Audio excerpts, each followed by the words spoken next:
अच्छा, इस बार भी क्या कि रक्षाबंधन पर भद्राकाल का साया पड़ रहा है, इसलिए इस बात को लेकर कंफ्यूजन बन रहा है कि रक्षाबंधन 30 तारीख को रहेगी या 31 तारीख को। 30 या 31 अगस्त कब मनाया जाएगा, मतलब रक्षाबंधन का त्योहार राखी किस समय में बांधी जाएगी, क्योंकि भद्राकाल बहुत ही खराब समय माना जाता है और इस समय भाई की कलाई पर राखी कभी भी नहीं बांधी जाती है। आइए दोस्तों फटाफट से जानते हैं कि इस साल रक्षाबंधन के त्योहार की सही तारीख, शुभ मुहूर्त, सही समय क्या है और रक्षाबंधन के दिन राखी बांधते समय किन बातों का ध्यान रखना चाहिए। वैसे हिंदी तिथि के हिसाब से देखा जाए तो आपको पता होगा श्रावण महीने की शुक्ल पक्ष की पूर्णिमा तिथि को रक्षाबंधन का त्योहार मनाया जाता है और क्योंकि इस बार अधिक मास भी था तो 2 सावन थे, तो इसलिए इस सावन में 30 अगस्त या 31 अगस्त इन 2 तारीखों को पूर्णिमा की तिथि 2 दिन मिल रही है और बीच में भद्राकाल भी पड़ रहा है। इसलिए एग्जैक्ट टाइम और सही शुभ मुहूर्त क्या रहेगा, अयोध्या के महान ज्योतिषाचार्यों और पंडितों द्वारा जारी किया गया यह मुहूर्त मैं आपको बता रहा हूँ। हिंदू धर्म में रक्षाबंधन के त्योहार को बहुत ही महत्वपूर्ण त्योहार माना जाता है, क्योंकि ये त्योहार भाई और बहन के रिश्ते का प्रतीक माना जाता है। इस त्योहार के जरिए भाई बहन के बीच प्रेम बढ़ता है। इस दिन बहन अपने भाई की कलाई पर एक रक्षा सूत्र धागा बांधती है। उस पवित्र धागे को राखी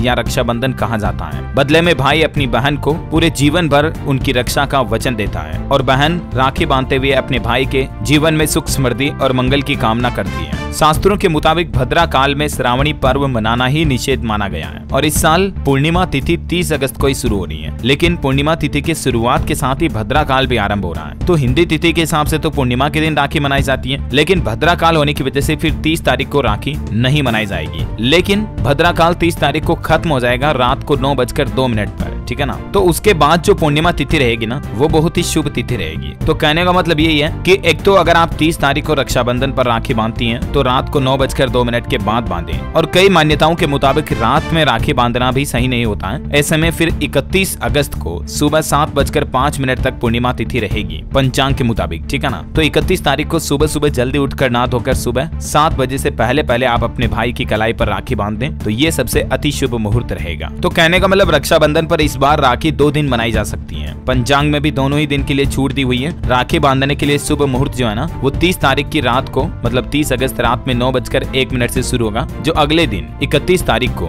सुबह 7:01 से पहले रक्षाबंधन त्योहार मना सकते हैं, राखी बांध सकते हैं। इसलिए इस साल रक्षाबंधन का पर्व 2 दिन मान्य होगा। राखी बांधते समय कुछ महत्वपूर्ण बातों का ध्यान रखना चाहिए, जैसे भाई या बहन का मुख दक्षिण दिशा की तरफ नहीं होना चाहिए, क्योंकि दोस्तों दक्षिण दिशा को यम यानी कि मृत्यु की दिशा मानी जाती है और इसलिए इस दिशा में मुख करके काम करने से आयु कम होती है। राखी के दिन भाई को तिलक लगाने के लिए चंदन या फिर रोली का इस्तेमाल किया जा सकता है। इस दौरान सिंदूर का इस्तेमाल ना करें, क्योंकि सिंदूर सुहाग की निशानी माना जाता है। और राखी से पहले भाइयों की पूजा करते समय इस बात का जरूर ध्यान रखें कि अक्षत के दाने टूटे हुए ना हो, यानी कि राखी के लिए जो चावल का इस्तेमाल किया जाता है तिलक लगाने के लिए, वो चावल सही और पूरे होने चाहिए, आधे टूटे फूटे चावल नहीं होने चाहिए। भाई की आरती करते समय भी एक बात का ख्याल रखें कि आरती की थाली में रखा गया दीपक टूटा फूटा ना हो। और इस दिन भाई की आरती उतारते समय घी का दीपक का इस्तेमाल करें, तेल का नहीं, क्योंकि घी का दीपक जलाने से नकारात्मकता दूर होती है। तो ये कुछ बातें और रक्षाबंधन से जुड़ा शुभ मुहूर्त मैंने आपको बता दिया, उम्मीद है जानने मिला होगा। वैसे आप किस दिन मनाने वाले हैं रक्षाबंधन का त्योहार, मुझे नीचे कमेंट करके बताइएगा। इस वीडियो को लाइक और शेयर करना, DLS न्यूज चैनल को सब्सक्राइब करके बेल आइकन जरूर दबा देना, ऐसे ही काम की जानकारियां देखते रहने के लिए। धन्यवाद दोस्तों।